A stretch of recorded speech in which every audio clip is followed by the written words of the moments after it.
Okay. So Leipzig experienced on New Year's Eve brutal riots from left extremists. Police were attacked. Beamte, so a civil official, had to have an emergency operation in the hospital. The German police union, warns of the growing militance of the left scene. That's all I got. They don't even mention the RAF again. Oh, it's just in the title. I don't have Build Plus, so I can't read further. I'm imagining what his surgery was for, and I really hope it was something just like a firework just got shoved up his ass. Like, that'd be sick. It's probably something stupid, like he like tripped and like bumped his head or something. Like a really tiny banger went off in front of him, and he just got startled and fell backwards down a hill. he just see like he a fucking firework just goes off like way too close to his like I don't know fucking like riot shield mask or whatever, and then he just has the fucking Saving Private Ryan like opening scene just in front of him. It's like really tragic music, but it's just people holding sparklers and smiling. He's just like, ah. Someone is like carrying way too many fireworks, just like slowly going past him. So I think ultimately my last point and like the whole idea of banning the very apparently it's West German tradition of just going buck wild on New Year's. It's an East German thing too, but it was controlled by the state. Right. It was better. Fair enough. But I think the thing about it is because the problem with the current conception, I think Nick is more on the line of just like it being a bit more regulated and, you know, everyone still gets to go wild, but like in a less dangerous Think of the kitty cats and the puppies. Okay, but you literally can't regulate it. It's one of those problems where what are you going to do? Can. You're going to have... Okay, hang on. They go to Poland anyway to buy the fireworks, and then ban Poland. You're just gonna have hundreds of police like chilling in Neukölln to look for like anyone who might be getting a little too wild on New Year's Eve. I know that there's no solution. Look, I know it's gonna get racialized. I take it back, but yeah. Germany in 1939 was just trying to ban Poland. But I guess that's the other side of it is that like everyone who's talking about this, all the like fucking German article cranks of like von Hieronymus Poland, whatever, is just like their position on it was we need to like outright enforce a ban on this, which would just be impossible without like horrifying oppression, which you're right will be completely racialized. I do think that like the sale of fireworks should be heavily restricted, but like you said too, it like now that I think about it, it doesn't fucking matter because everyone just goes to Poland, they get their fucking whatever it is, and again the only solution is them to either get rid of Poland, which right now maybe not the worst. Germany's tried it before, didn't it? No, not Germany. I don't want Germany to get rid of Poland. That's bad. That's right. Nazism. We get rid of Poland. The four of us. I do want to argue further, despite the fact. So I don't want to rest on my laurels that obviously it'll be racialized, the increased police presence. I do think it's fun, and it should stay. And people don't seem to get very hurt. So I defend the New Year's Tell that Eve. to the one police officer who tripped and fell on his. I like all the people making them out to be like super dangerous. I mean, I know if they're improperly used, you can hurt yourself. It's shocking more people aren't hurt the way the fireworks are just like blasted off. Like literally everyone in Berlin is like that vine of the guy who's like, my money real good, spraying gas everywhere, but with like fireworks with their Pyro, just like throwing it out the window. My money is sehr gut. That just reminds me of that Money Boy video that I sent you guys today. But it is like there are more guns in Germany than people think. But I like to imagine that like this is like the most advanced weaponry we have. I'm going to start like the German Socialist Rifle Association by training everyone with Socialist Roman Candle Association or something. I will definitely now. You've changed. You will not take. I feel like there's a decent like. We are an armed citizenry. I feel like there's a decent left-wing comedy film to be had, and just like four friends trying to start a socialist revolution during Sylvester because of the chaos. I literally tweeted that you could do like you could literally overthrow the government in Berlin on Sylvester and no one would fucking notice. And we should do that. Like next year we're all gonna meet. Cut that. In Minecraft. Behind the paywall. Yeah. We're all gonna meet on the 31st or whatever. We're all gonna just, do the classic I feel like we need thing. more prep than that. Yeah. Me and 600 of my coolest friends, and we're gonna my Revolutionary Guard friends. I do shout out. You're listening to Radio Tehran. Shout out to Greta. I do think we should say, anytime you say that, you just say it's an expression in Swedish. I'm sorry. We're going to use the pretext of New Year's Eve to overthrow the state and, liquidate our enemies. It's a Swedish expression. It means to have your cake and eat it too.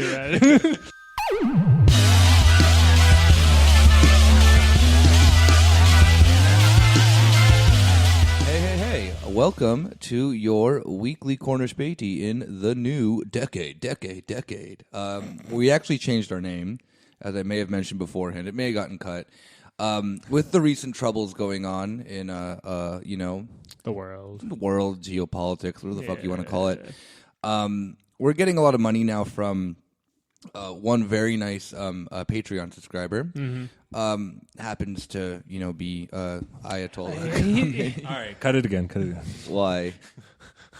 The people can't know about this. Oh. This is actually not everyone, on Twitter when people warn about like Iran has serious covert operations that they can strike back with. It's Ayatollah Khomeini giving us some money and then doing the podcast circuits and going on every left wing podcast. He will be on here. Like we don't know exactly. He's a busy guy. You've unleashed the potential. Yeah. We DM'd him on Twitter. He said, "Cool, I'll check out your also, pod." Mahmoud Ahmadinejad also got back. Exactly. He was tipping his hand, Iran's hand. So you're now listening to Radio Tehran. I myself am Nick. It's me, Kieran. I have opinions on the Baluch. I think they're all dumb. I think that's comedy in Iran. Hi, it's Rob. And Yulia wasn't so cool. She was weirdly pro-Shah, so we had to get rid of her in the new year. Now she'll be back next week. But we're kind of 2010s were weird. We were thinking that the socialism thing was going to pick up a little bit more than it did. Turned out to be a bit of a bust. So now we're not the good kind of busting that you do with your homies. And no, like a firework that didn't set off properly, and then you go to pick it up and it blows off your pinky. And you have to be a police officer in Leipzig. It's more like there's like Rob was saying earlier, the Franco crank, where you when you bust on someone special and there's the Moroccan guard is looking on from a distance, slitting the throat of your enemies. Yeah, Franco crank. We were, I don't know, us and these smarter people who wrote articles were definitely reflecting on the fact of how. I saw this. Can you stop chewing? I saw this word like in the 2010s of was it like left populism and shit like that thrown around willy nilly. And I never I think we briefly touched on it on the show of what is it like? What is the Yasha Monk episode? The absolute king of all things populism, who in no way helped the right in every election this year with his stupid fucking takes.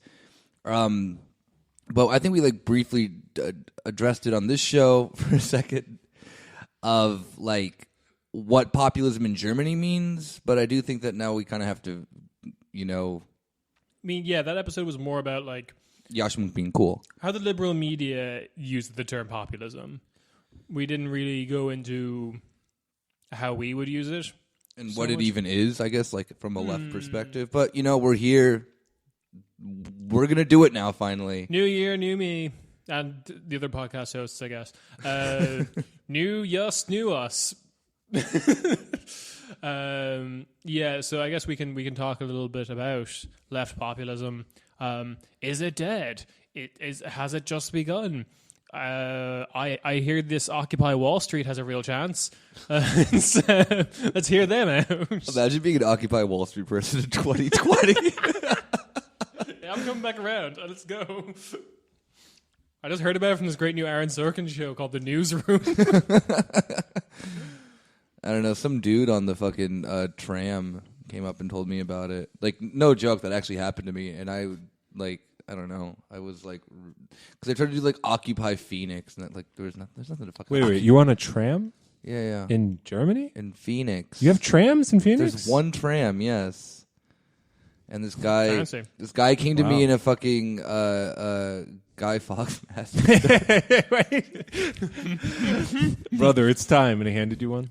I was jealous of the trams in Phoenix for a minute there. Now I just realized they're terrible places. Yeah. No, one time I was on there too, and there was a guy just dressed in full Juggalo shit, like face makeup and everything. Cool. Turned out to be my friend's neighbor. Yes. In Phoenix, where everyone knows your name. And they're always glad you came. So you may have heard your other favorite podcast do a decade in review. I didn't think of doing that. None of us did, so we didn't. But fuck 2010. All my losses were lessened. We have... I was thinking we should watch The Newsroom, which is a show that deals with the news that happened like 5 years prior, so it would just be a decade in review. It'd be great. It does all the hits. It gives a fair shake to Occupy. Yeah. Have you guys seen the Newsroom episode where they talk about Occupy? Shut up. They it takes place like they're trying to make sure the story doesn't break, and and they're just like, be quiet, and then some police officers come up and they're like, what's going on here? And he just stares at his uniform and he says, sir, why don't you be the first one to know that we've crushed Zuccotti Park. The police officers turn and shake each other's hands and say, hug and smile. well, we got him. That's an actual scene from that show, which is so not the Occupy Wall Street thing. But I thought that you were like Guys, actually going to. I'm pitching it now live in the pod.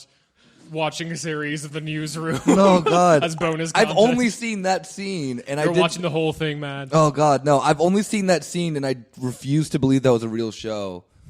Oh my God! Doesn't seem real, does it? No, it doesn't. That seems like literally just like out of the fantasy of some. It was. I saw that. I know that it is. I saw that guy again in my Christmas viewing of John Wick 2. He plays a fireman. Does he also get approached and is like, "Sir, we need to tell you."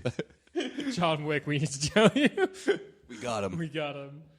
He's been compromised to it. No, in lieu of doing a decade in review, or I think this is actually quite an appropriate decade in review, we are discussing the term left populism thanks to a somewhat well-timed... Anton Jaeger.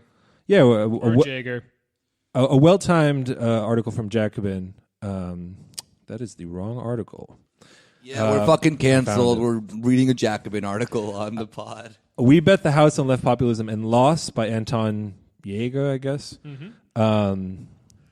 I think this is a pretty succinct look. He's actually written a lot. We'll mention that in a minute. A lot about populism for Jacobin. Yeah. I think it's a pretty succinct summary and analysis of the left movements of Europe in the 2010s. Predominantly in Europe. There's a little bit of stuff that happens in North America, but yeah. But if we're talking about the decade in review in Europe, it basically starts with the financial crisis and ends 3 days ago. So this is the invasion of Iran. Basically a pretty good topic to cover it. Yeah, it also kind of serves as a decade in review for the upcoming decade because it asks a lot of questions about what do. You know the famous the book that Lenin really liked. What do? Oh yes, Better Lenin's favorite book of What It Do. What it do? You know, people disagree about this translation. I think that's more accurate personally. Okay, let's begin. Lenin's actually from fucking Bronx. So I'm just going to read the whole thing. It's not that long, and we will just go off track. Fair warning ahead of time when we get on some topic. So, like I said, it's by Anton Jaeger. He's just some PhD student. Maybe we should have called him up or something. 4 years ago, we celebrated Europe's left populist push. Now we have to look seriously at how little was accomplished and what might have been lost. So it's definitely sounding a pretty negative tone. I mean, we bet the house and lost. He has a few other. He has written a lot for Jacobin, actually. Just a few selections I've pulled. One here is Populism versus Socialism. There's a review of Chantal Mouffe. Chantal Mouffe, yep. I said it right. She's like the kind of like academic authority on the idea of left populism. She's like one of the biggest literary advocates of it. Yeah, he wrote the recent co-authored with Amber from Chapo, the Corbyn lost but Bernie can win. So there's a lot in here about an idea of left populism. But like I said, I think this article is a pretty good summary. Guy's got receipts. Let's begin. Again on the wrong article. Okay. 4 years ago, British journalist Paul Mason found himself uncontrollably excited. First of all, Paul Mason has been excited very often in the last 4 years. I think a few months ago he was uncontrollably excited. They voted down Brexit in Parliament. We've won. Can you explain for people who don't know who Paul Mason is? Someone here? Yeah, I learned who he was a month and a half ago. A month and a half ago. When people were dragging his ass, getting his ass on Twitter. Paul Mason was a journalist for... I don't know. He's just kind of just been around. He's one of those British left-wing people who's like, I don't know where he's coming from. They're always there. They're just writing. People listen to them. I mean, they do interviews. The big book was Post-Capitalism by Paul Mason. It's an interesting book, yeah. Yeah, because that was like... And also, that was like that had like a lot of mainstream success-ish. Because I remember taking a flight in 2016 where I was in W.H. Smith. If anyone knows it, it's like a British bookshop chain, just like at an airport. Yeah. And it was like, you know, in an airport bookshop where you expect like all the things to be like, My Struggle by Paris Hilton or something, and like these kind of books. But then like the top selling book was like, I don't know, some fiction of the time, and the second top selling book was Post-Capitalism by Paul Mason. And this was after like Brexit vote and Trump getting the nomination. It was like, yeah, the world's fucked. Cool. I get it. Like, there's something to be said about a book called Post-Capitalism being in fucking W.H. Smith. Yeah. I'm just surprised that Paris Hilton either is Knausgard or Hitler. Like, I'm... No. Not Mein Kampf. My Struggle. Completely different. Yeah, no, so Paul Mason was just kind of this... like it mentioned in the thing, he was a journalist who worked for Channel 4, I think. He's written for pretty much everyone in the UK. Was always like on the left side of labor, kind of like just a typical trot in a lot of senses, but all in all, like working class background, this and that and that. Never was any like Kieran said, post-capitalism, which is always like, I don't know, in my opinion, that was always kind of a thing of like how to like kind of like brush in some Marxist ideas to like friends of yours who like weren't really without saying it. Exactly, yeah, because he like mentions Marx about like, oh, like let's take this like idea then of his like theory of like labor and like theory of value and stuff like that, and kind of like let's base that then, you know, with technology and so on and so forth. They're applying it to digital economy. Exactly, a running theme today, perhaps. Go on. And so he kind of got really big, really quick, I would say, from that, and has just been kind of like stumbling downward because he does these really weird gaffes where he'll like tweet in multiple languages incorrectly. Whomst amongst us? Yeah, and it's just it's really funny. And he's like, I think the most recent thing, the thing that you were saying that then he just got dragged on Twitter for, was being like, NATO's good. Like, what's so big? Like, what's so problematic about this? You know, fucking hellscape machinery of capital or militarized machinery of capital that then keeps capitalism afloat. Apparently, nothing. So let's keep it. If I may, so like I said, I've just found out about him. So if I can venture what I've learned, and you guys can correct me. Like I said, he's longtime labor member, public intellectual of some was sort. really pro Corbyn before other people were pro Corbyn. He was. He was one of the first out there. I think one of these breakaway moments was in like the initial contention about like Corbyn becoming leader and him like spreading all the like left wing things that Corbyn does. Paul Mason was like, there's this great clip. I can't remember of him being like, look, if you want a centrist Blairite party, form your own fucking party. Yeah, basically. Yeah. You're posting capitalism, bro. And he said this to a group of people who were just violently booing him. Yeah. Because he was always very good at being like a left-wing member of Labour that would talk to the centre or right-wing members of Labour. Never to any real benefit because they all fucking hated him. Yeah. So, but from what I understand, along with this being pro-Corbyn, he was very, very pro-Europe, let's say, the concept of He of loves Europe-wide Europe, left. It's very hard to be on the left and like NATO and not the EU. Well, yeah, and I the can't EU go that and NATO. I love NATO. I don't fuck with the EU though. Yeah, I can't square that circle. You get one hit of Europe, and then it's like I can stop at EU. then you're defending 2% of national spending on defense. Yeah. Okay. So it's not a mistake. I think the Jaeger, our friend here, starts with Paul Mason for a very pointed reason, because he's saying this is.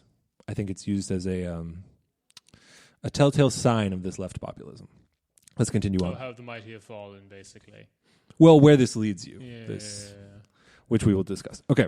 Leaves you lonely on Twitter defending NATO. It leaves you, at least in 2015. He was standing in the middle of Athens' Syntagma Square, surrounded by thousands of Greek protesters singing songs and chanting slogans from the country's fight against the dictatorship of the 1970s. Ahead of him was Alexis Tsipras, leader of a 6-month-old government, now stuck in a protracted battle with European authorities. Tsipras had been campaigning for a no vote in the referendum scheduled for the next day, launched as the last move in a standoff with the Eurogroup and the International Monetary Fund, IMF, for those who don't know. Thank you, Jacqueline. Mason himself had been following these events closely for Britain's Channel 4 News, as well as informing followers on Twitter and drafting rousing columns for The Guardian. Mason was hardly alone in his excitement. Jacobin published dozens of articles on the drama. In a July 2015 video, the American anarchist David Graeber said that Syriza would, quote, bring down the international financial system, end quote.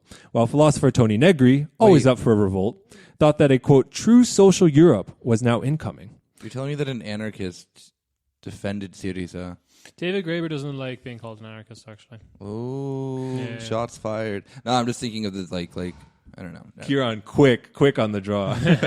No, because even immediately in that thing, Greek anarchists still fucking hated Syriza when they came up because they're like, this is all talk and no fucking.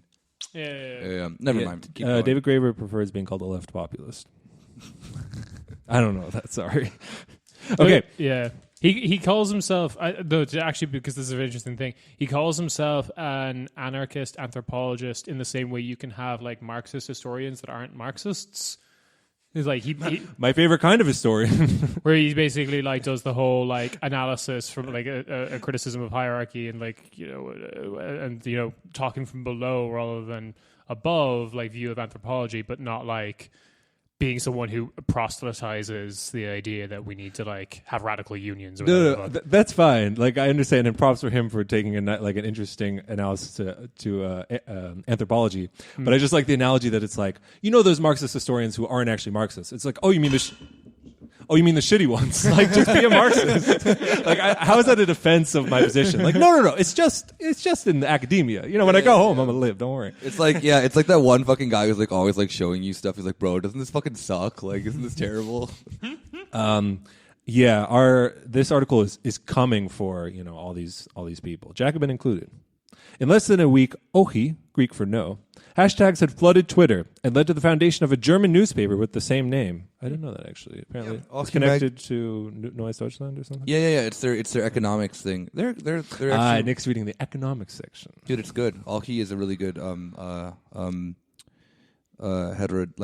Marxist economics quarterly. What are their funnies like? Yeah, where are the memes? Where are the pictures? Can I read?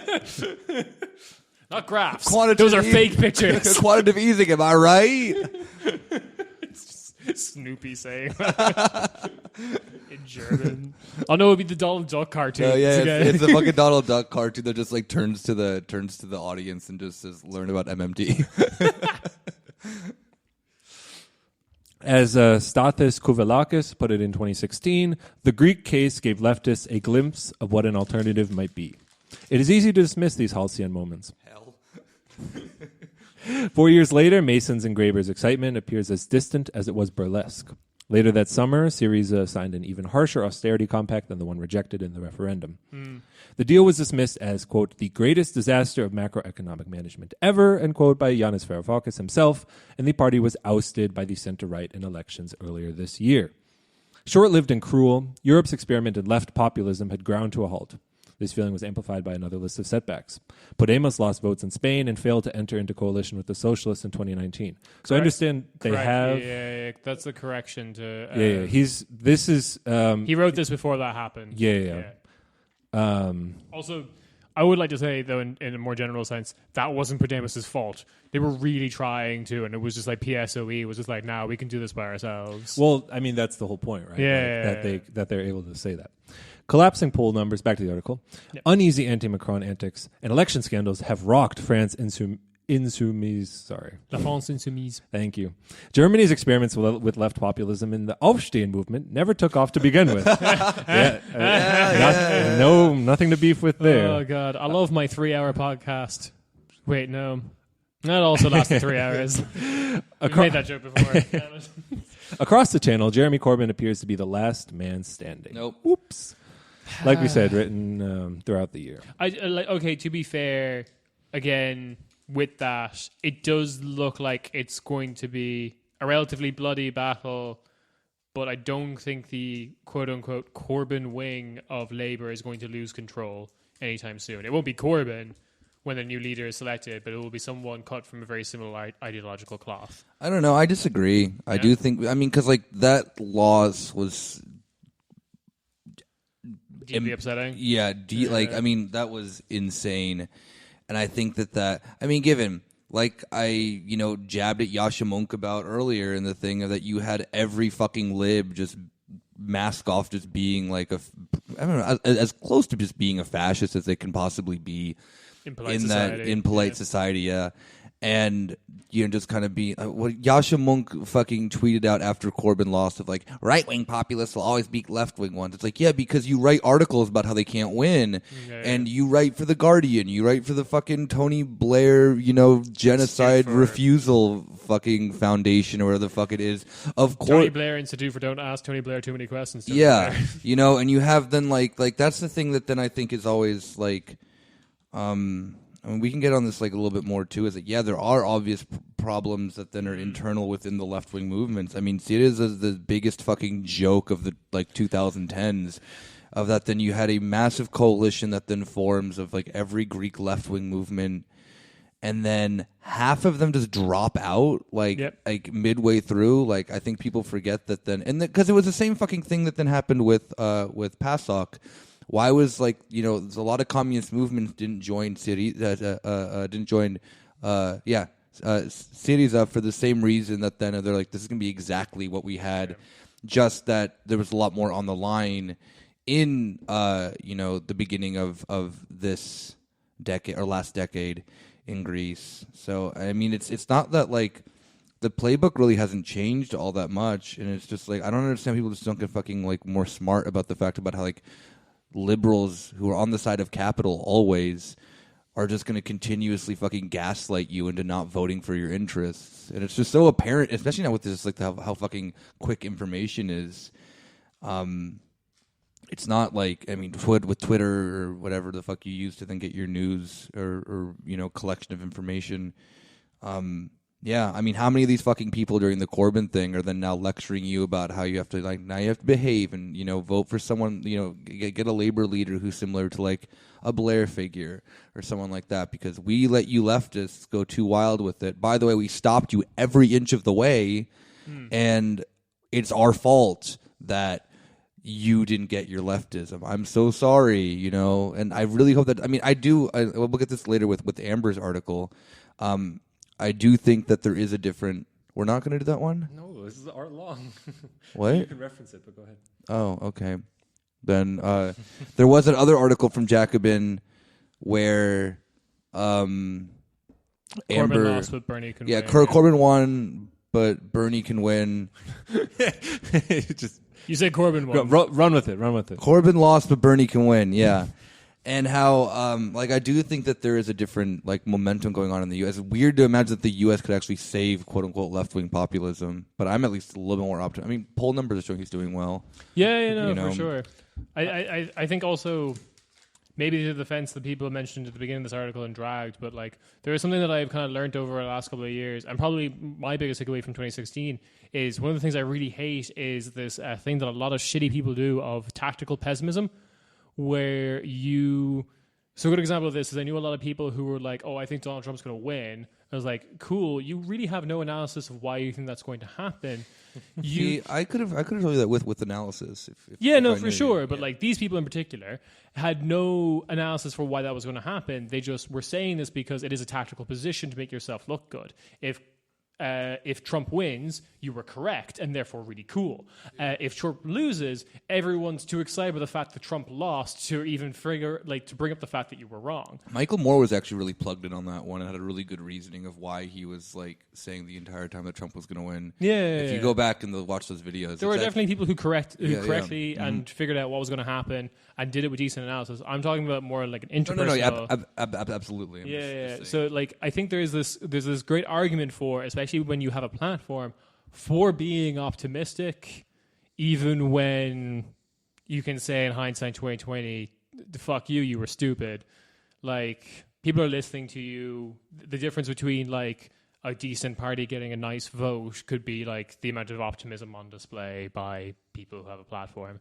But yeah, fuck anyone who does that tactical pessimism thing. It's so common. I hate it. They're all shit eaters. God damn it. Bro, I swear to God, in fucking 20, whenever the next German election is, AFD is getting a majority. Don't ask me why. I hate everything. Before we go any further, I feel compelled. I have to call out Nick. I don't know if you know this about Yasha Monk, but he has a lot of issues with self-esteem. And actually his therapist told him to, have a mantra, to envision in the world like what you want to be. So you're making fun, like when he says right-wing populism will always be left-wing populism, like, that's just don't kick him when he's down, man. I say that when I get on stage at a comedy show for confidence boosting. That's not just me pacing back and forth just in the bathroom being like, right-wing populism will always be left-wing. Yeah, dude, that is your 8 Mile moment. That's my mom's spaghetti, yes. Yeah, if you had one shot to take down the revolution. The Syriza government. Okay, let's get a little background. The roots of this fleeting left populist moment can be traced back almost a decade. Although the 2008 crisis saw its start in the United States, its fallout quickly reached Europe, toppling private banks that had engaged in risky lending and in turn appealed to governments for help. With liquidity bound up in the financial industry, most southern European countries opted for harsh austerity measures that decimated their public sectors. I'm so glad banks don't do that anymore. These measures, I love that we left that in the past in 2010. Deutsche Bank is just doing great stuff in Estonia. By the way, fun fact: I saw this yesterday. Actually, that Happy New Year. The Greek stock market's at its all-time high since before 2008. Nothing going on here. Yeah, it's suddenly, I guess, just people want Greek shit again, like. The cookies I made you. Yeah, actually, no, they're solid, really good cookies. If anyone heard chewing from earlier, I'm so sorry. Unless you're into that, in which donate to the Patreon. I will do an hour and a half of that. These measures were near universally accepted by the political class. Both diehard conservatives and social democrats found themselves towing the neoliberal line. As an early response, people flocked to squares in several southern cities throughout 2010 and 2011. Known as the Indignados in Spain, and I'm going to butcher this, Aganaktismenoi in Greece. Good enough. These leaderless movements sparked the popular imagination, but offered a hazy path forward. The upsurge in Spain, for example, relied on spontaneous gatherings by students and workers reading out testimonies of the crisis and refused to spell out a list of demands. Mm-hmm. In Greece, protesters set fire to a Christmas tree and stormed parliament, powerful demonstrations of discontent, but without a program for change. For the left, this tactic had its obvious limits. By 2012, it was clear that the Indignados could not sustain another march on the squares and that energy was fading. The crisis is not enough, said one activist in 2012, disillusioned with the anti-institutional bent of the protest.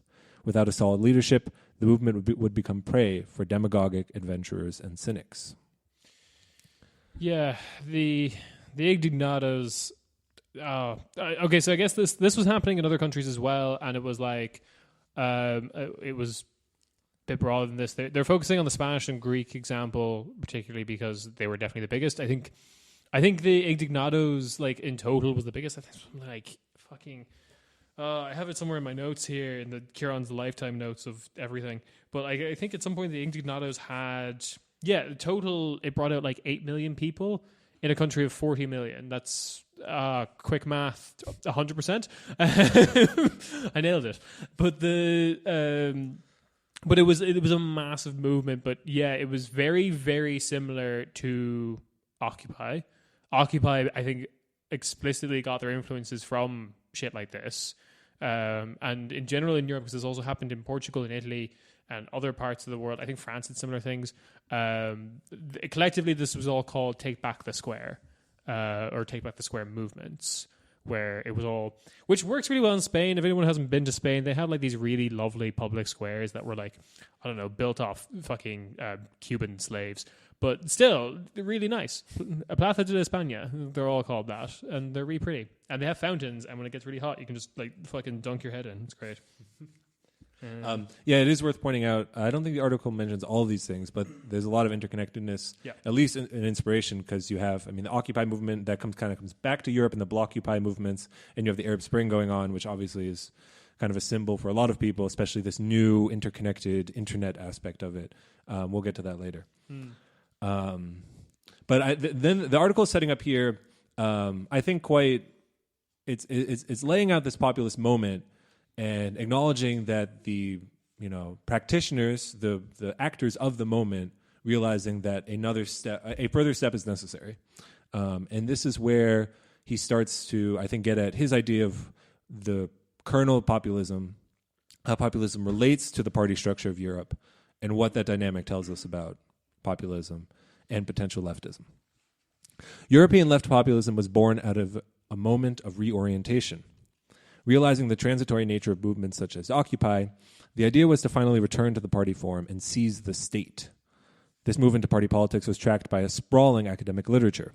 Populism not only became the favored buzzword for pundits, it fueled a consultancy industry in which politicians sought out advice from scholars on how to build dikes against populist tides at home. I wonder who that could be. What? Our good old friend Masha Young.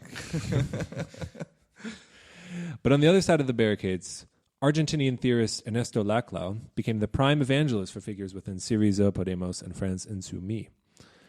Though Laclau passed away in 2014, just before the moment reached its peak, his populist credentials were impeccable. He had been close to Hugo Chavez and openly supported the Kirchner government in the early 2000s.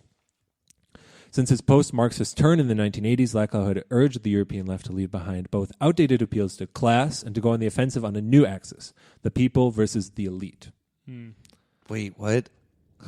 That's the whole, this is like the bread and butter of the like post-Marxist. No, I get analysis. that, but like I don't understand how this is different from class. Yeah, because this is one thing that I would often make as maybe an ignorant question, but maybe a valid criticism, I don't know, but it does feel like people versus the elite is just a very superficial rebranding of working class versus capitalist class. Yeah, exactly.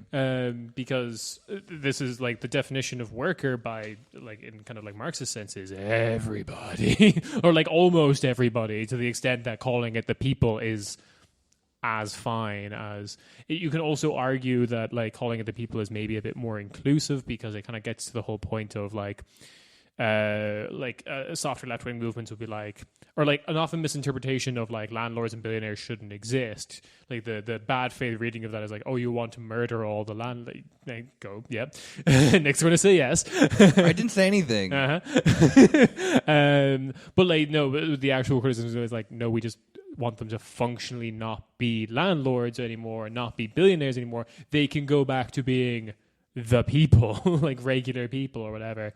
Nick is shaking his head. But like, it frames... I don't know if it's an approval or disapproval. Probably I'm like, oh, yes, you know what, they should.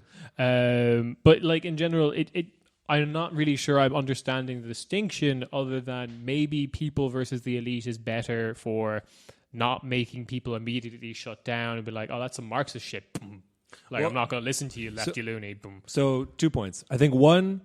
on that latter point, I do think a lot of people see it as like Yanis Varoufakis, for example, because DiEM25 brands themselves as, I think they use the word progressive more than populist, but not using socialism, Marxism, these words, because they think it's a dead end. And in that case, it's like, what if we just rebrand and get the idea in this other way? I think maybe a little... They even had like a thing of like the Progressive Manifesto or something like that. Was one Progressive of International. That was it. That was it. Carr's new book. But it is a yeah, like there's definitely problems with that. I think there's like to reiterate that point for anyone who doesn't know, the DiEM25 reasoning for that would be twofold. There's the like Eastern European fear of going back to what they had before, and then basically absent, by the way, from you mean this better? article. I just want to point out. Yeah, for sure. I just want to point out that there's almost nothing about Eastern Europe in here. It's all Southern Europe, and then because Eastern Europe just doesn't have they just have centrism. There is. Well, no, the centrism is what we'd be voting for if we were there because the other parties are worse. Well, no. But it's worth pointing out because you're in fucking Greece or Spain being like, oh, you can't say Marxism, and it's like this isn't Eastern Europe. I mean, so yeah, wait. No, the Southern Europe problem though is that all the neoliberal center-left parties are basically still called the socialists. Yeah. So that's kind of where the branding is ruined there. You'd have to like constantly be on the back foot of explaining. Upgrade to the C word. You're like, so there's that. But like you have problems of like Hollande's party was called the Socialists. Yeah. And he brought in all these fucking shitty ass labour reforms and was basically ousted for it and replaced by Macron, who also came from the Socialists.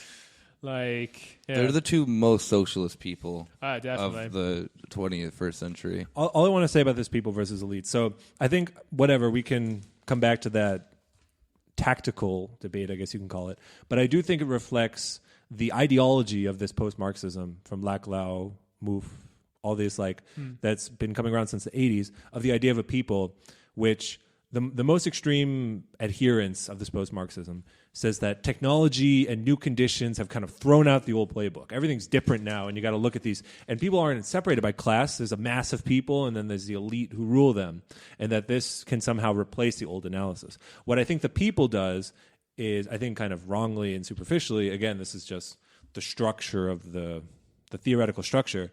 The people says it's not materialist. It's you can be the people if you're in the street, if you want to be the people. And I mean, obviously, you need. I mean, like, if you're not part of if you're petit bourgeois, you probably need to help the working class revolution however you can. But it retains a materialist analysis that is stripped away, I think, in this populist analysis, where if you're there, if you're the people, you're the people. If you're the person. You know it because you're being a person. You're the person, and it's a much more flexible term that I think loses its efficacy by broadening itself for the moment or whatever it is. People in the streets, elite in the sheets. That's a good description of the petty bourgeois for sure. So actually, I just found my notes there about regards to Is this what you wrote in 2013? Yeah, pretty much. Wait, what else is in here? Oh man, so much is fucking. I have shit about Sartre. This is a great book. Hand tie. That's a different notebook. I draw my own when there's no internet. When you can't get your hands on a printer.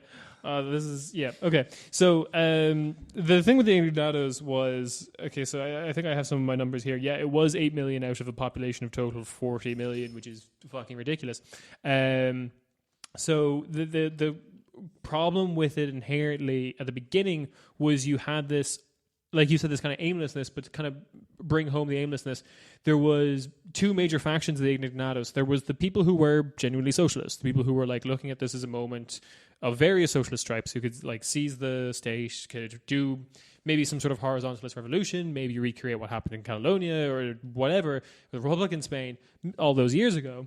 But then you also had, like, I think it was also the larger faction of much older people who were basically reliving the democracy protests that occurred in the 70s, where basically their only political position is anti-fascism, anti-franquismo, which is a decent position, sure, but not enough. And definitely caused like a discrepancy between those two groups. It's often what has been described as a discrepancy with Occupy, where you had the people who had the free time to be a part of these collective meetings, and then the like working people who didn't. Also, I think we can come to this later because Indignados is also 100% the birth of Podemos, and to a lesser extent, Mas País, which is a new party now. But I think we're going to cover Podemos later. Yeah, I mean, but it's worth reiterating because I do think the populist movement knows it's this tension between the party structure and this like mass movement in the party structure with its leader and the mass movement without a leader. I wrote this down in quotations. I don't know if I took it from another article or I just came up with it. I think I took it from an article, but the phrase is soft vanguardism. That was from the article. I also really liked that as well. I mean, that's basically it, right? It's like, it. well, we kind of need a party to keep things in order, but, we're not those party people. So we're, we're all these parties. It's interesting because you can also maybe say there's a bit of Bernie as well, but like all these kind of like electoral movements came from, all kind of have their origins from these aggressively horizontalist movements that kind of rejected hierarchy and leadership to a certain extent, maybe to their own detriment. I think a lot of people would say that. But like the language of Bernie Sanders and his campaigning basically all started in Occupy. Like the 1% and the 99% is like a big part of it. Podemos comes from the like Indignatus movement, which is also aggressively horizontalist, like to the point of like detrimental aimlessness. But like, so it was the party aspect of these movements to a lot of people was this just kind of utilitarian compromise that no one was particularly happy with to begin with, or at least a lot of the people. I think they appealed to a new wave of like people who probably weren't on the streets but were liberals coming more to the left who saw a party that maybe they more vibed with, but they weren't coming out to the streets. Yeah, so definitely, I love that term. I'm glad you highlighted it. Soft vanguardism is exactly what that is, because it's just like we're an authoritarian mechanism based around a movement that kind of rejected authoritarianism. It is very like your camp counselor, like sitting in their chair backwards, being like, "I'm one of you." And it's like, no, you're not. Stop it. This is weird. Let's continue. So there's just a little background. So hop in with any comments on the austerity crisis. There were clear conditions for Laclau's left populist surge. European party democracy was facing a historic crisis, exemplified by the complete inability of the Greek Social Democratic Party, PASOK, to come up with an alternative to its Euro dictates. PASOKification quickly became a metonym for a general trend. In the years preceding the crisis, European parties had steadily uncoupled themselves from their social bases and relied ever more strongly on PR and marketing techniques. The result was increased volatility, more power for technocrats, and an utterly disorganized working class. The fact that citizens first responded to the 2011 austerity measures spontaneously in the streets pointed to the tightness of their repertoire. The options were either the referendum, the riot, or the angry Facebook comment. So at the end there, I guess, is pointing at with the quote utterly disorganized working class and the power of policy in the hands of technocrats, as he'll point out later, often unelected European technocrats, and the political culture kind of drained of any. I mean, it's just the end of history time. Yeah. The option is just to go out in the street. Yeah. So this, one could argue, is giving credence to Laclau's theory that this is the only option left, or just on a very pessimistic note, like this is all you can do now. It's not going to work, but I understand why people are going out in the street. This is for anyone who's like maybe a hard time visualizing what exactly he's referring to and what this is kind of like an opposition to is, I think we've talked about this before on the show, like Clintonian left-wing politics, Blairite left-wing politics. I think it's Jacob Hamburger, which that's his real name. I love that. He's like, how do I rebrand and be, accessible to the people? What do the people like? Hamburgers? All right. You just like a whole board of just like Jacob French fry, Jacob hot dog, and just Jacob hamburgers circled a million times. Jacob Smoothie King. But yeah, he wrote an article called "Can There Be a Left Populism?" back in Jacob Ford F-150. This is back when the term left populism was being like used to describe this shit, because I think it's worth pointing out that a lot of the term populism definitely didn't enter like the zeitgeist or whatever the fuck until like well after these movements were happening. Yeah.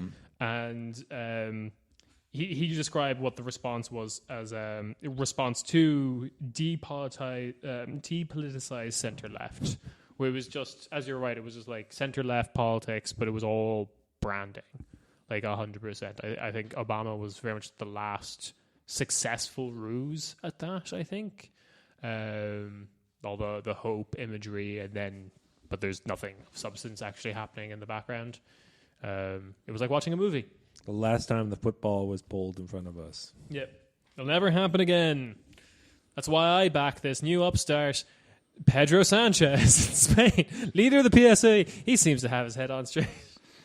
Yeah, Pete Buttigieg for president, baby. Yeah, I hear this Macron guy is doing well in France. Yeah, I bet I heard they really like him. You know, he's from the socialists. That's all good signs to me, baby. Yeah, I'm still like kind of thrown for a loop about how that is still a thing, and now some countries did it more than like France, obviously, like you said about like Hollande and Macron what, we're socialists, like me and my fucking consulting firm that then is fucking making all of every move that I do is pretty much done by like, I don't know, like just a team of fucking ghouls from mostly the wives of your best friends. That's how French politics works. Yeah, or like I don't know, like Italy does the same thing too. Like there's no actual like every party claims that they're the socialist party, but they're not. Every party, even like Lega Nord, basically came from the Communist Party of Italy. At one point, probably, yeah. Or Germany, though, is weird because they're like not fully onto that, but they're just like... It's a very Southern Europe thing of like, like I think the centre-left party of Albania is also still just called the Socialists. Yeah. So it's... So there's a line in Europe go south of it. But I'm just so amazed about then how many people were like in these parties and like actively in these organizations and who were like socialists, who joined socialist parties and were like, this is fine. Like, I mean, to an extent, that's kind of what happened with Corbyn's Labour, because that was it. Like Labour was a party that had more radical beginnings. That was all drained away in the 90s and before then a little bit. Yeah. But Corbyn was still there and saying good socialist shit, and then eventually he was like given the steering wheel for a bit in what it seemed like for a lot of Labour's centre and right wing must have been like some sort of fever dream for them, or like what they thought was a practical joke. Bro, it would be fucking sick if we gave... Don't worry, this will last like 2 months tops. Yeah. So the next section actually talks about this, what's going on here. I know I said I would read everything, but I'm going to start skipping around. So there's a term, ruling the void, from Irish political scientist Peter Mayer that he mentions, which basically characterizes Europe, in the early 2000s. Reading again, European politicians now have such little idea of what is at play in their populations that they're forced to speculate on what might constitute a successful program. This has led to a rupture between two fields traditionally conjoined in the post-war era, politics and policy. We can think of the latter as the difficult work of state negotiation and technical adjustment, the bargaining basis by which governments order their societies and intervene in their economies. The former, politics, concerns the process of what political scientists call popular will formation, competition between parties, campaign building, electoral outbidding, and the crafting of coalitions. After the 1992 Maastricht Treaty, I butchered that, and the consolidation of the single currency, European policy became the exclusive domain of unelected power. Organs such as the Eurogroup, the European Commission, the World Bank, the World Trade Organization, and central banks, all populated by the wizards of the neoliberal universe. Politics, in turn, was relegated to a media sphere addicted to novelty. Somewhat hopefully, it was supplemented by the emergence of the internet and its early democratic promise. This was the long-awaited arrival of the emancipated civil society liberals dreamed of in the 1980s, when thinkers such as Foucault and Lyotard called for the opening up and proliferating of new discourses. Yeah. I mean, it's still nice that we can like tell a bunch of columnists on Twitter that their opinions are and always have been garbage.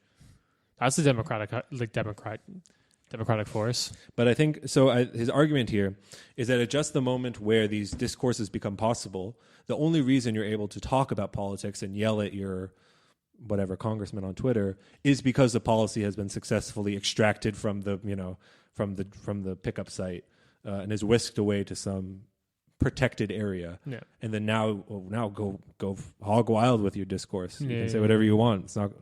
It's not going to. You're inside a nice glass cage. As long as you don't disrupt our fancy Brussels boys working on our top minds, working on good stuff.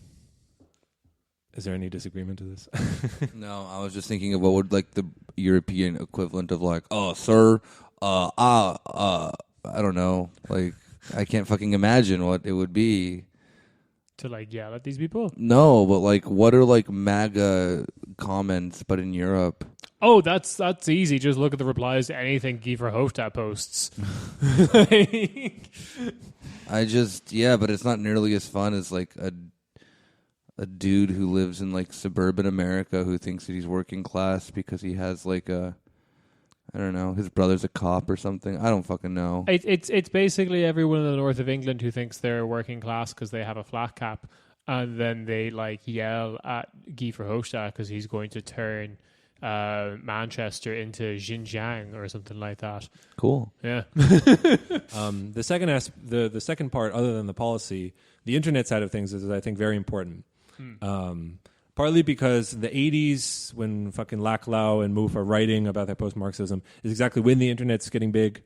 It is, I know these ideas existed before, but it is really when they're like, the future will be just interconnected web. You know, this very utopian idea of the internet. And I think that when you talk about like, wow, everything's changing, we're really re-scrambling the deck.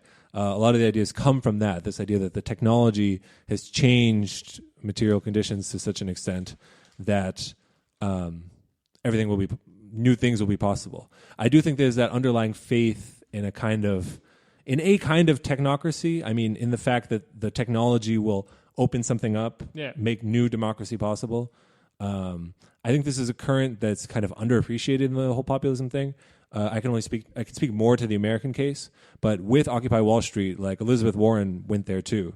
Yeah. And a lot of it was since then it's been huge for the US left.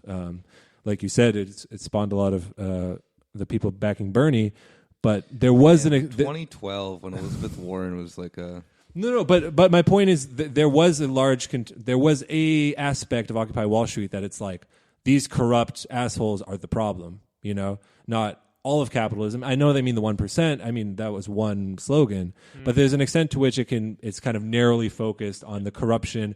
They're not running the machine right. We have such a great machine now that we've gotten through our new technology, and they're messing it up. This is my perfect internet. That is the thing, though, I think about that ultimately becomes problematic, I think, within all these left populist movements, is that then when you kind of do this like weird the way that I just kind of see this is like, how do you make socialism but you're still kind of a Fukuyamaist? Like, history's ended, but you know, it has its, you know, peaks and valleys, you know, but in the end capitalism's more or less won, and we just kind of got to accept this theory of the world.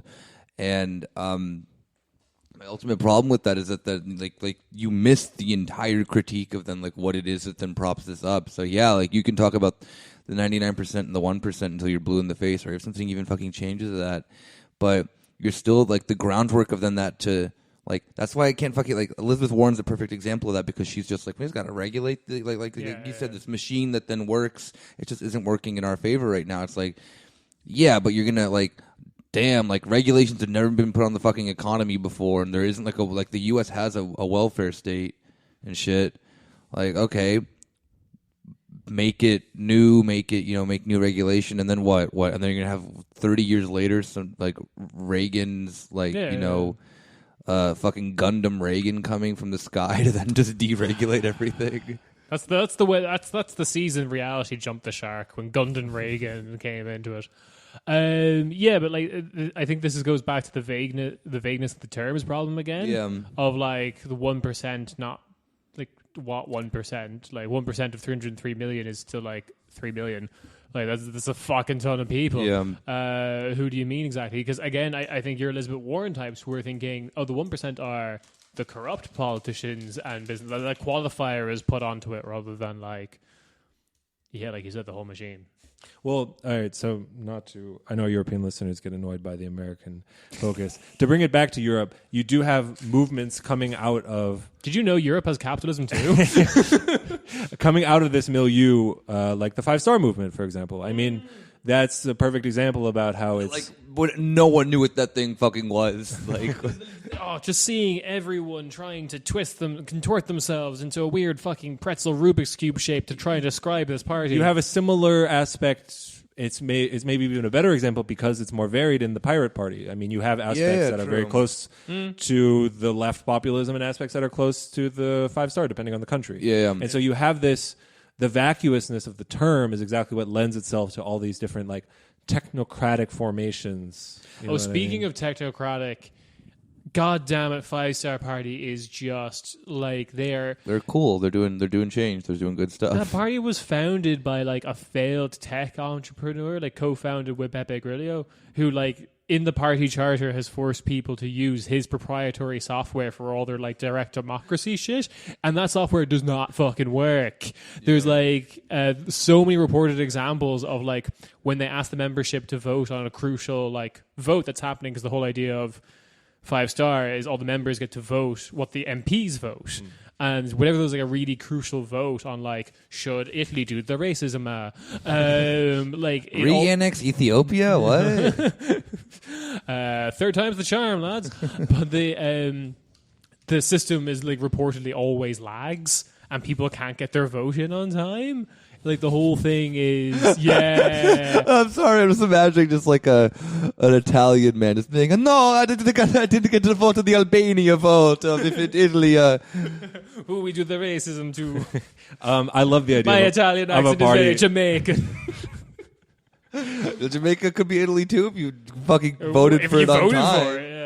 I love the thing too. Just quick about 5-star movement is perfect. I love this one because of that just mess of what it was. And I remember seeing it's named like a shitty pizza place. Yeah, Mamma Mia. I love seeing whenever there's a few people who are left over from that party who will post in Jacobin.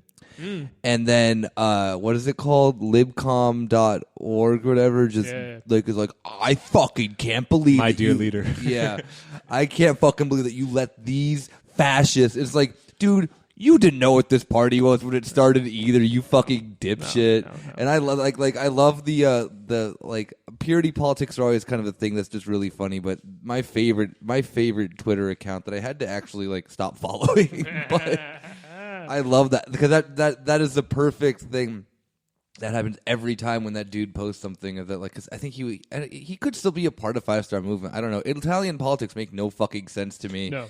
I'm not gonna hate someone because they're a part of a party that then may or may not have been a thing that could have been a good thing because no one knew what they were. Yeah, there is like I thought I had it down here, but there is like the 5-star movement to go and kind of like its supposed left wingness. Like they did steal, like the 5-star movement stole most of their votes from like the Democratic Party, which was considered the like main successor of the Communist Party of Italy. They were the like center left. They went very neoliberal under Renzi, who wanted to be Macron before he realized that would have been a massive mistake. It turned out to be a massive mistake. But like, yeah, like they had like that was the problem with PD is they had like absolutely no strategy to take back those votes from the 5-star movement because they had no idea what it was. And to be fair to like the membership of 5-star movement, they're genuinely left wing. Yeah. And there was some left wing voices within the 5-star movement. I thought I had the name of some of them. Maybe I do. But like some of them write for like magazines that were like founded by Gramsci and shit. Like they're still going today. It's very hard to pin down what the 5-star movement was. It definitely was a lot harder before they had ever had like an ounce of power. Yeah. Just to wrap up on the internet point, I think something people point out a lot now, but it's worth repeating, is that the internet, aside from the fact that our podcast is largely, and other left-wing alternative media is largely based on the internet. Write to us in the post, and we will send you a transcript of the podcast every week. The right wing has tons of clout on the internet. The article brings this up, especially the right populists. to stay in Italy, for example. Oh, yeah. Lega Salvini, for instance, now stands out as one of the most powerful politicians in Europe. I think this was written when he was still in power or still in office. Wait, no, he's still ridiculously powerful. He's not in office anymore, but again, like, I think as an individual politician, he's probably the most popular individual politician of Italy. Yeah. I can now only think of him shirtless DJing. Yep. So can all his followers. His genius was marrying an existing regionalist party founded in the 1990s to stave off southern leeches with a new digital arsenal. The latter was geared towards clicks, shares, and sound bites. No less than 3 million followers received daily updates from Salvini on Facebook and on Twitter. Quote, Instagram. Matteo is a phenomenon. His Instagram Doesn't game mention is Instagram. His Instagram game is fucking phenomenal, and it's so strange because it's mostly like him sharing recipes. Like, I don't understand it. It's mostly him playing Fortnite and yelling. DJing. He has topless. 50 million followers. DJ Salvini Dice. So yeah, I mean, our friend Jaeger here's analysis is clearly that the internet as this open realm of discourse is kind of redounded to the right wing. Yeah. I mean, yeah, I think this has been written about to a great extent, although I don't think it has made the same like lateral connections to its effect on populism or whatever, because like there's the California ideology, which was written in like the 90s, if I remember correctly, did just basically talks about like this weird libertarian takeover of the internet, and the idea like how that basically disrupted the idea of the internet as this free and open pasture where everything, or the great agora, like the great forum in which everyone could talk and we'd hash out all our issues, blah blah blah. Yeah. I guess it just hasn't, the connection between that and populism just hasn't been made in the recent decade, I should say. So we should probably get to what probably is maybe the first thing that comes to people's minds when they talk about left populism and new left politics in Europe, which is any potential generational split or class split and the role of the EU in that. As Jaeger writes, unlike the age of the mass party, this new left populism found itself spread out among a mishmash of groups. On one side, there were older blue-collar workers, hit harder by the recession in southern European countries and generally tied to national welfare states. Since the gutting of communist parties, they had either dropped out of voting or had been lured to new nationalist formations such as UKIP, the Front National, Vlaams Belang, and the Lega Nord. Figures such as Jean-Luc Mélenchon and Pablo Iglesias were always open about their desire to herd these voters back to the left. This was signaled by slogans such as Mélenchon's "Not going to do the French," "Angry but not fascist." Yeah, it's a alliteration in French. Yeah. It looks very witty. Or Errejón and Iglesias' desire to go beyond left and right. Yeah. Populist theorists also tended to take the lead here. Laclau collaborator Chantal Mouffe herself has always been stern about the need to recognize the rational kernel of right populists. Rather than dismissing these voters as sad subjects in need of therapy, she proposed a strategy of recuperation. If the left failed to bring these voters back into the tent, it wouldn't win. Such a message was not always easy to sell. The primary skeptics were the other group of left populist voters, young professionals. Highly educated, networked, and web-savvy, most of them graduated straight from the university and into the tight labor market of the 2010s. Many of them ended up in service jobs. Combined with a new internet-enabled public sphere freed of its old media shackles, most of them were up for radicalization. When Tsipras was elected in 2015, he counted no less than 30% of Greek youth among his supporters. But their cultural outlook did not always mesh with the older working-class base targeted by left populists. This became visible in Corbyn's Labour Party, where a precarious coalition between blue-collar northern workers and cosmopolitan southern millennials started to dissolve over the Brexit vote. A similar split happened in much of continental Europe.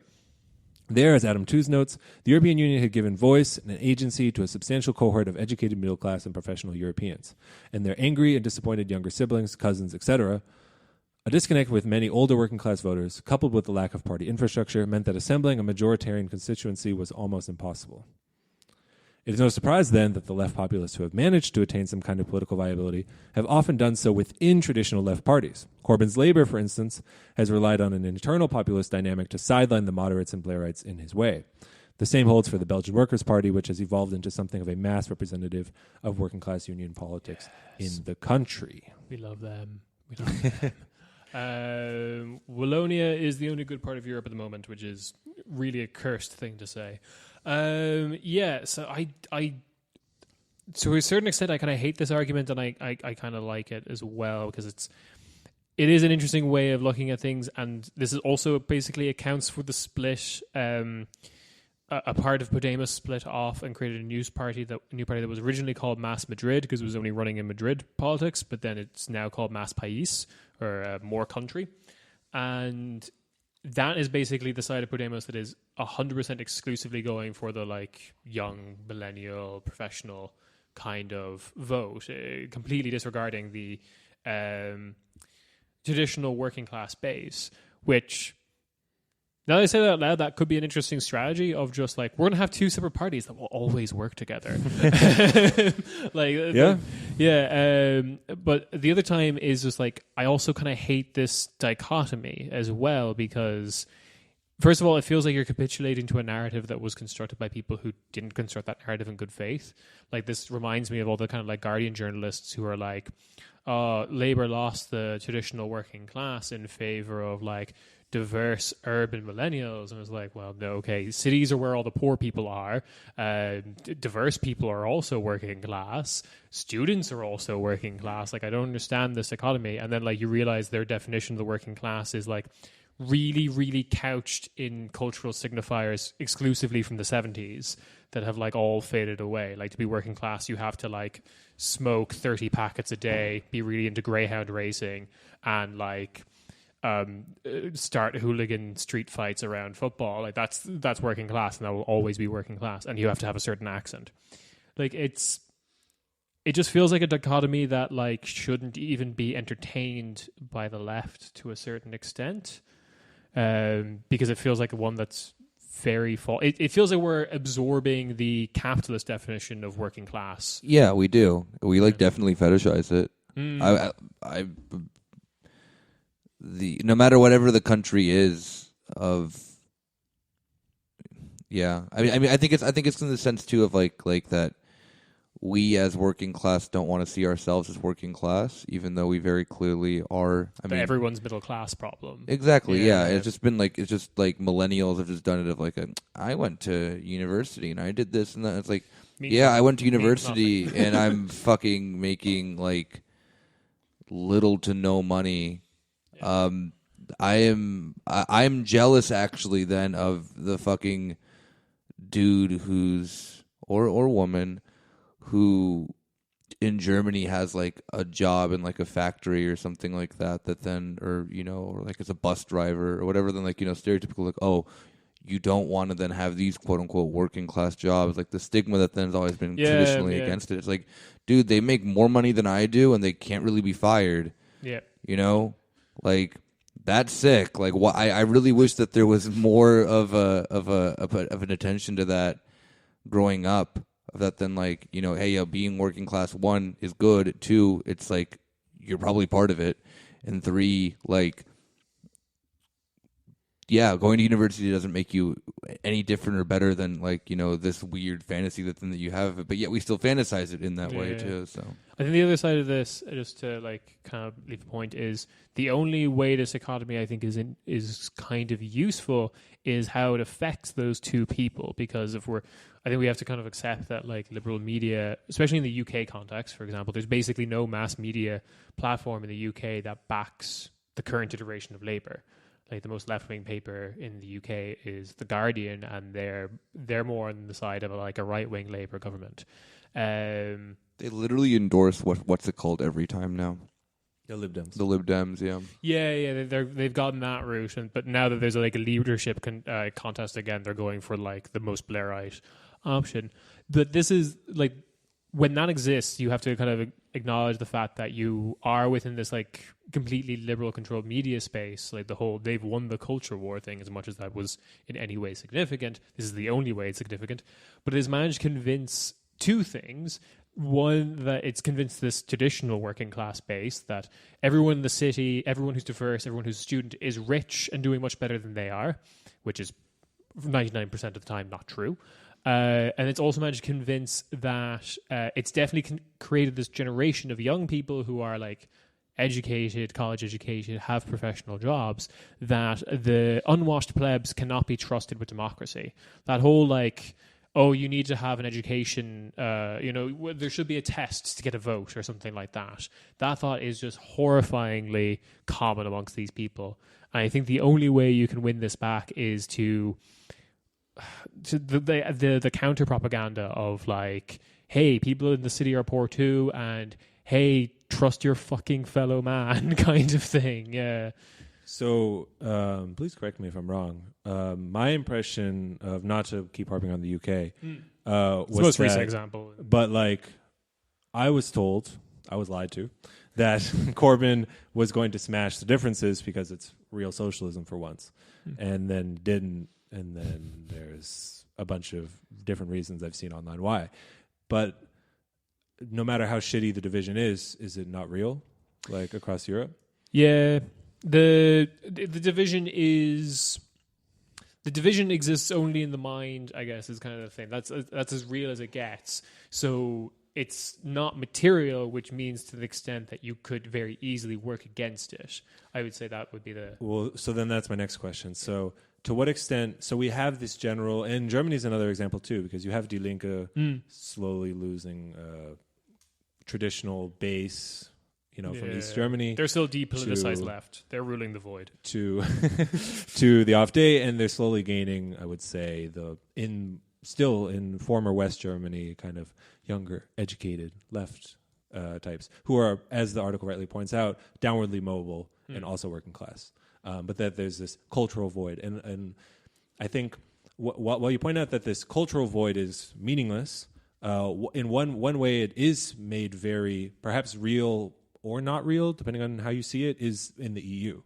Yeah. Right? So the EU is a tangible thing. I know the debates around it are mind-bogglingly meaningless sometimes, but the EU turns into a real dividing point that justifies or ossifies this kind of fake, quote unquote, cultural division. Yeah. So then what do we do? What do we do with that whole EU structure? Because what be done? What do? What it do? You're supposed to know, Kieran. I'm asking you. Oh shit! Let me just shake my magic 8-ball. Fuck. Try again later. Yeah, right. That is a fair point, because there's so many facets of that. First of all, the like professional, young, downwardly mobile thing. The only thing they like about the EU, and I think that like any decently socialist politician should be advocating for, is basically, my mates come from other EU countries. I don't want them to see them gone. Like, that's basically it, right? Because like that's why I back it. I live in Germany and I'm Irish. Please don't send me away. But like, you can have that policy without being in the EU. That's what the kind of like Labour position became. You can talk about how successful that was, but they did have that whole like, even if we leave the EU, we will maintain freedom of movement. And that's the only real big like material aspect of the EU that people care about, other than the shock of we like going back to our original currencies and what that could like mean in short term. But like there's an anxiety there. But the thing that I think is the harder thing to get past is undoing the very right-wing media driven and successfully reached the traditional working class, quotation marks, xenophobia that has been instilled in that generation, of like the fear of the Romanians and the Poles who will take your jobs and all this kind of stuff. Like I remember this being brought up in like DM25 discussions of like, how do we square the fact that like some of the biggest people pushing against like EU integration or EU like immigrants, like a somewhat disenfranchised class within a country, are unions. Like they're the ones who are just like saying, the German unions, which due to this what social market system they have, are decently big players in like everyday life. Like that, I think that's the hurdle there, is like, how do you reach those people and say, the guy who speaks that weird Romance language that grew up in a Slavic context, he's fine. Be nice to him. Like I think that's the hardest thing you have to deal with. I think the youth, diverse, urban people are very easy to will maintain freedom of movement. You can keep your Romanian friends.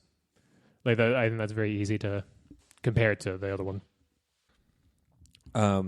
So this is basically where the argument is coming to its close, back to this idea of populism, because unsaid in that division we just brought up, is left populism to blame? Is left populism an unsuccessful vehicle for wedding these two? Like you said, they could just be two parties. Yeah. Is this populist idea unsuccessful for wedding them together? I mean, the two parties strategy also has a lot of potential flaws of what if they don't work together, which is what's happening in Spain.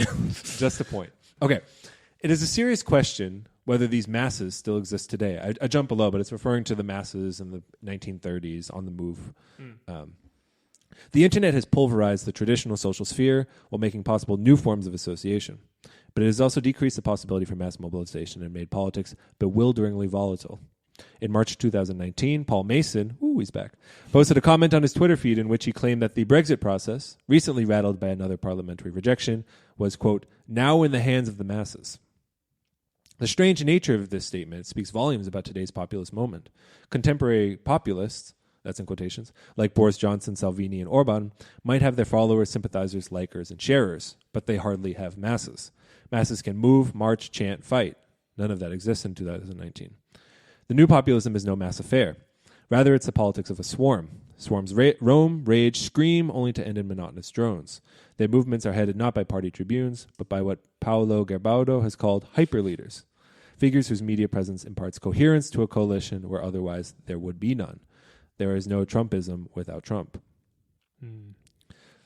I think the Trump example actually, I was I'm not sure if I agree with this argument, but the Trump example does nail it. I mean, not in the sense that Trump, not in the sense of the typical liberal argument that Trump suddenly made these people more right-wing, but it absolutely gave coherence to an idea. And if Trump died tomorrow, again, classic Swedish saying,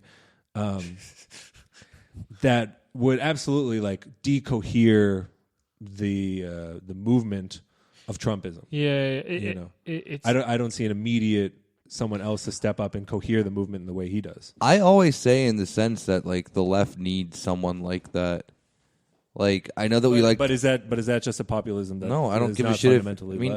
That's socialism. I mean, we like to fucking. I love this then with leftists who don't want to admit that we have our fucking daddy issues, where it's fuck, for Christ's sake, we all except for maybe Kieran fucking non-ironically worship Marx and Lenin and Engels, and I worship my dad. Yeah, but my dad's cool. But it's in the sense of the fact of that I do think that Bernie has that little bit of potential, and Corbyn had that too. It's there's nothing bad about having a nice a guy that you like. I think Trumpism is a little extreme because they're I will fucking die for you, sir. But it's nice to have someone a charismatic person to put in a face with a movement. There's nothing bad about that. Is it authoritarian or whatever? I don't give a shit. I really don't, because in the end, if it's authoritarian or not, the goal of what a Bernie or a Corbyn can do and what the fucking shit that they can change means a shit ton to a lot of people, especially a people then who are being stepped on by Trump or put in cages or whatever, or in now the UK, just this weird austerity hellhole that we're going to potentially be seeing. Yep. Ripping yourself out of capitalism is going to be authoritarian. Don't let people fucking bully you around being oh, but the left's authoritarian. Yeah, dude, it is. And fucking capitalism isn't. But in that sense, you need someone better than Trump. Because Trump, the idea of Trump is that he's perfect. He's a dullard who tweets all the time, who was perfect for cohering the movement. Yeah. And I think Bernie has a lot of the, there is, I think Bernie does have that. I think that Corbyn has that. But I'm saying that's not enough to. Okay, so I did skip a part in here where he talks about the task for right wing populists is much easier than the task for left wing populists. I do. As Yasha Monk says. Yeah. I mean, Yasha Monk, you gotta give him credit. If I continuously make these articles about why you shouldn't vote for the left, then the right will keep winning. Yeah. No, there is something then inherently, I think, within the mentality of people then who are just right wing in general. It's easier for them to then be attracted to a bulbous idiot like Salvini or Trump or Boris Johnson and be like, "This is me." That rigatone recipe was so good, man. Yeah, but I mean, like there is something that's like really normal about all three of them. You know, Boris Johnson, literally his whole fucking scheme is that he's so dopey that, like, you know, people like him, and I don't understand why. I think he's the most vulgar figure in politics, more vulgar than Trump. I just cannot look at him. Like PewDiePie. I don't know why so many people watch it. I think it's very hard for people who didn't grow up in like with British television to understand, but there was this like kids cultural icon called Mr. Blobby who... That sounds like Boris Johnson. It is Boris Johnson, except it just didn't speak. Damn, I like Mr. Blobby better already. Yeah, right.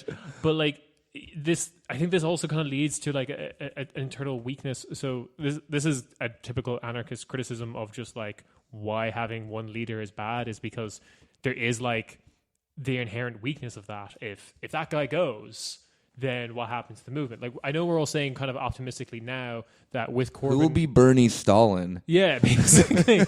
And who will he be as Trotsky? But the... that's an interesting question. But like, it is kind of this issue now, because we are saying now that with Corbyn gone, a lot of people in the left in Labour in the UK who backed this project are saying it was never about Corbyn, it was about what he believed. We can find someone else. And I'm hoping that's very true. Yeah. I'm hoping that it works out. But there's also the possibility that it doesn't. Because if you wrap it all up in, like as Rob was saying, with Trump gone, what do? Like, imagine if we were the nega universe version of this podcast where we were worrying about the future of fascism. But like, if Trump's gone, what do? Who replaces him? I also feel that's very similar for Salvini. I don't know anyone who has... There are enough bumbling idiots in Italy to fucking... There's definitely a lot of people who think they could, but the thing is, a part of this, like, right populism, definitely, and the left has kind of attempted to do it. Well, no, not as viciously, but an aspect of the right populism is the strongman image where Salvini is the big boy of Lega because there's almost an aspect of no one else in the party is allowed to be. Like, no one can approach the king because I am the king. Therefore, when I'm gone, this whole system, this whole thing we've built is fucked. So that's an aspect of it. But then you get into this issue of, like, can we even disperse this power? Can we have who wins, like a 100 Salvini-sized Corbyns or one Corbyn-sized Salvini? Like how do you disperse this power and still have like a central figurehead and be like a rallying point or whatever? But again, the rallying point also becomes a target for the Yasha monks of the world, being like, I don't know about Corbyn's anti-Semitism. Like, there's so many questions, and I'm hoping after this Iran war thing is dealt with, we can finally answer it. But time to buy war bonds. I just can't wait when we appoint the Ayatollah to head the European Union. Guys, I literally, sorry if this is like makes me privileged or whatever, I literally forgot there was a fucking war with Iran starting when we were talking about this stuff. I was like, these are hard problems, so we can work through them. There's a fucking war that's about to... It's sometimes the problem of when we have this podcast is like we focus on European politics and there's like all this shit going on elsewhere. Like, on a counteract though to that, like I kind of think of it in the sense of like we have not about the Iran war. I want to forget about that as quickly as I possibly can. Buy war bonds. Buy war. Yeah. Support the great war bonds. Yeah. Please.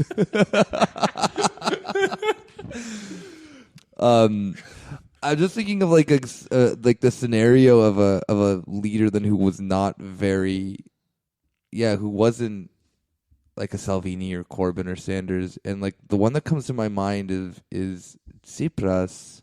And what would that situation then have been like if Tsipras like had a fucking backbone?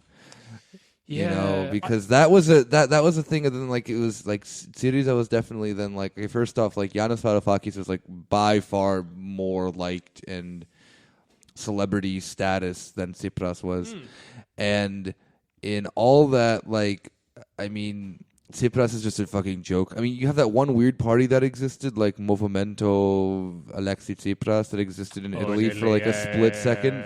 But they tried to make him into this figure that he just couldn't be. I mean, the socialism stuff, don't really care. I just love Tsipras. I just love He's so Alexei cool. He's a thought. Yeah, but it's like, what would that have then been like if, like, let's say, like, the roles were switched around and someone like Varoufakis then headed that party, and then Tsipras was then, in the role of could that have maybe done something different in Greece? Like, would that then, like, would he have been able to stand up to Europe and the IMF and the ECB or whatever, the austerity, or, I mean, we have, like, the transcripts of what, like, Yanis did with speaking with, like, Wolfgang Schäuble and stuff like that, but that kind of, I don't know, like, what would then that movement in Greece? I mean, Syriza got fucking decimated, like, horribly, to where parts of the party left, joined other parties. They had to fill in, like, they had to scramble for people to fill seats, and they got, like, liberal YouTube celebrities to fill the seats. Like, it was garbage. There is a kind of a counter to my own point, I guess, or like my concerns, which I think we might see tested particularly in the United States and maybe the UK to a certain extent, which is rather than what the right-wing populists are doing, which is like the one central figure, and as soon as that figure is gone, all the other underlings are going to draw out the knives and start murdering. That woman who's from Fratelli d'Italia, like, as soon as if Salvini's like killed in Minecraft, she's coming knives out for like everything he's built. I guarantee you. But like, sorry, I'm just imagining still like a Greek YouTube star being like Georgios Rassismos or something. Yeah. Subscribe to my playthrough of Tetris where I read the Elders of Zion conspiracy theory. So it's put into the record on Google. So like, I think the thing that we're seeing in the States maybe more so than the UK, but the UK did a little bit of this as well, that might be tested, which is almost, you have the cult of personality at the top, you have this like, jam grandpa and angry Brooklyn grandpa, but you also have like a celebrity left-wing council kind of forming, I'm thinking like in the States with the Squad, as like these other figures that help build the movement. That's kind of like what I'm thinking. I think also in the UK, similarly, you have, not only do you have Corbyn, but you also had like John McDonnell, who was like the shadow chancellor of the Exchequer. That's where all the like the big dicked, fully costed socialist policies were like really coming from. He was like, Corbyn was the face, John McDonnell was like, and here's the idea fully planned out. I think that's that kind of shit I feel like just doesn't exist with these right-wing movements. Like, we really, like, to find the fucking gals, to find the, like, fail sons and whatever, and the weird shit they're doing in, like, Hungary or whatever, we have to go digging. Whereas it's very easy for us to find out about these, like, left-wing movements and the, like, right-hand man, the other, like, trusted people, I think. I think that might be the way to disperse this, so you're not completely dependent on the one guy at the top. Yeah, true. But we have to see how that works out for Labour. I think the end of this article will clarify these arguments a bit. I just want to make a note. Clone Bernie, and then we bring him to a planet that's very far away, and then he makes his socialist army. Make them all duck-sized Bernies. Yeah. And then they threaten to create socialism with their undead Bernie army. You make a Bernie centaur, which is the body of Bernie, and where the head of Bernie is just the torso up of a Bernie. Just Bernie Sanders. No, but with 6 limbs. I feel like the dungeon master being like, "Oh, but you're all concerned with the question of the leader when it's the populist form that's the problem." Yeah. No, it definitely is. I think we just need to fucking just go back to normal socialism. But yeah, how do? Also, let him be asking that question. By the way, Bernie Stalin is Tulsi Gabbard.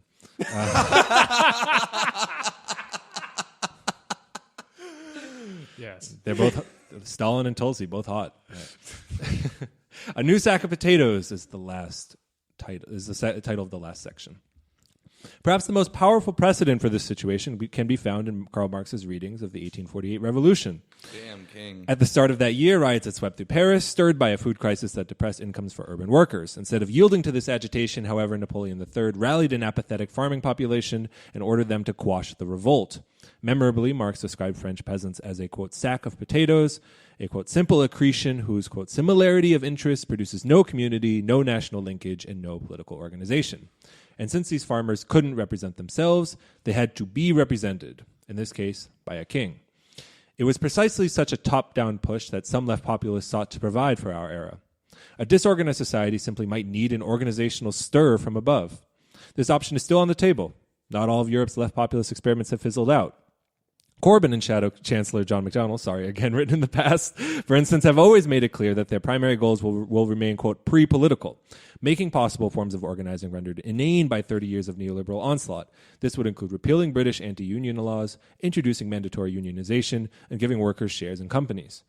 Given the Brexit crisis, this path now appears secondary. Paul Mason, for instance, finds himself marching on Downing Street rather than Syntagma Square for a cancelled Brexit.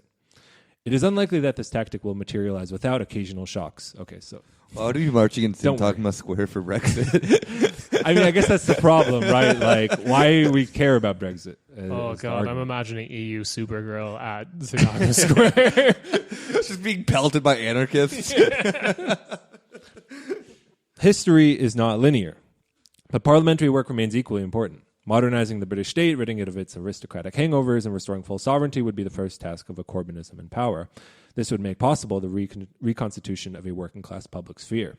Once that is achieved, politics will finally be possible again, and populism and technocracy will hopefully no longer be the only games in town. So I think that conclusion is what is the added point to everything we're saying, where the figure, the hyper leader, as that whatever theorists use the term, is necessary in order to unlock the handcuffs, at least at this period in time. That's certainly the Corbyn's the plans of life. plans, and for Bernie's credit, whatever problems anyone might have with him, it's those pre-political concerns. It's those 6 limbs I can't fucking deal with. It's the idea that he's not. Yeah. I mean, honestly, he's not AOC. He's not brought up in this, like, we're going to have all the right plans and do this and that. He always has been trying to redo the political math. Which is, so you could say, I guess he's ending the argument saying you could decry populism all you want, but that's the card that's the hand we're dealt right now. Yeah.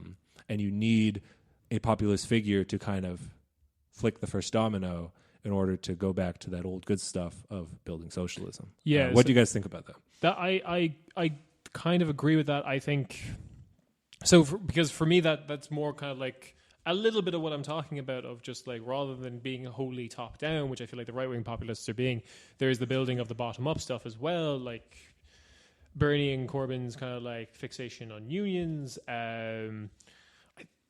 I don't know. I feel like there's like more space for like a local actually, no, this is a good example. Spain, a lot of the left-wing movements in Spain are actually focusing on like radical municipalist politics of like, not only are these people at the top like running around in Madrid, there's also just like, hey, we're making your immediate local issues more democratic. You guys are fucking in charge. Remember, we did this for you. But like it changes things so that it's not this like weird wholly top-down thing that like the right-wing populists are definitely doing. There's like nothing like that at the base of Salvini's movement, of Orban's movement, of any of their movements. Yeah.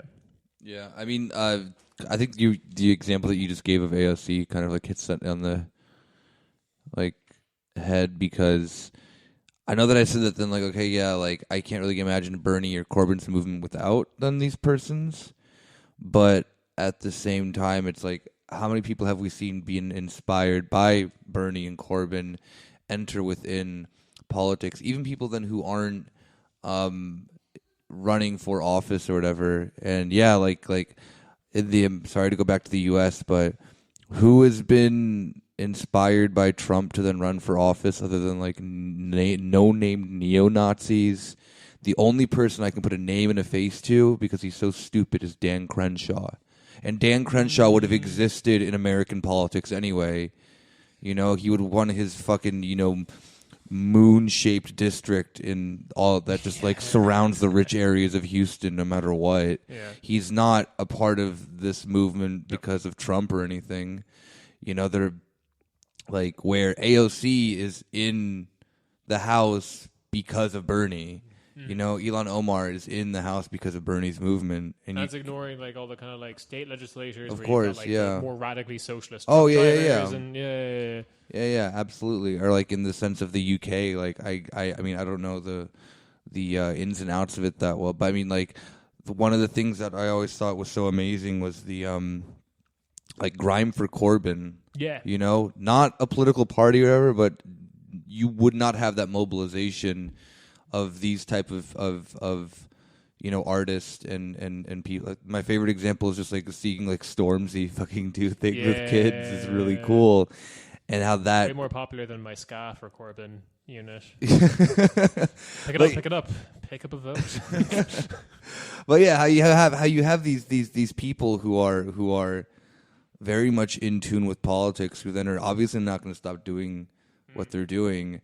And yeah, the right, after Trump goes, or if they don't just like amend the Constitution or whatever to make sure that he gives, I mean, no one can replace that. And there is like much more, I would say, like an authoritarian complex than within that ideology of just finding, you know, their, you know, squishy boy that they can, well, weed at least can then, we like the policy is the thing that then is what's appealing. And then, okay, yeah, we get a cool dude like Bernie Sanders or Jeremy Corbyn, or Germany has no one. Germany has no one. It is. I still like, maybe I'm hammering this home too much, but I still feel like the problem with the right wing populists would be that like there is this sense of everyone else who is inspired by Trump or whatever, or Salvini, is like really just too afraid of the moment because the whole like their ideology of might makes right. Like they're too afraid to approach like them at this moment because they're afraid that this will be viewed as interference, and you just have to wait until Salvini or Trump is gone for whatever reason, and then it's my moment to shine, without accounting for the fact that like maybe you're just not as good as you fucking think you are, and as soon as you attempt this, it's all going to fucking fall flat in its face, which it will for probably several of them. Maybe one will get through, but yeah, like I just imagine like a million. What's his name?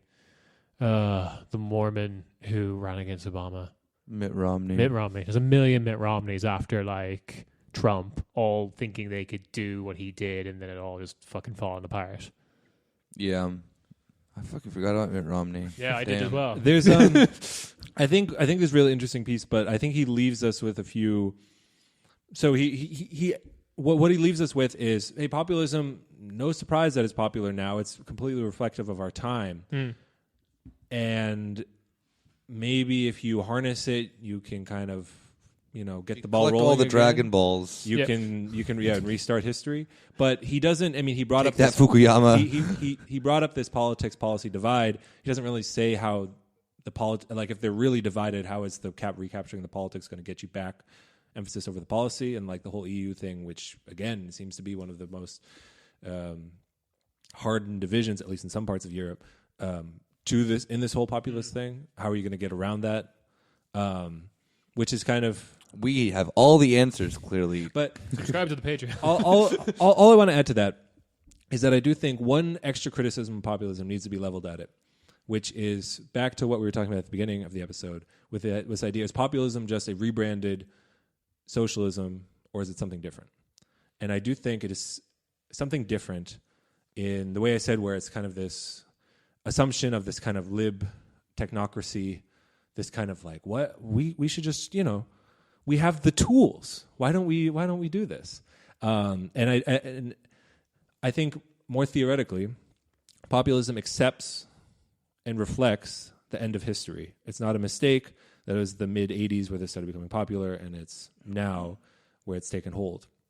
Because Marxism, you can argue what's the real underlying, what's the foundational thing of Marxism. Juicy labor kernel. I do think one of the, and if you look at Marx's life, it's a theory. Being cool. It's a theory of history. And when there's no more history, how the fuck are you supposed to theorize history? And so what you have in populism instead is a dehistoricized mass. There's people. There's a mass. Who knows how it got there? Who knows how it's changing?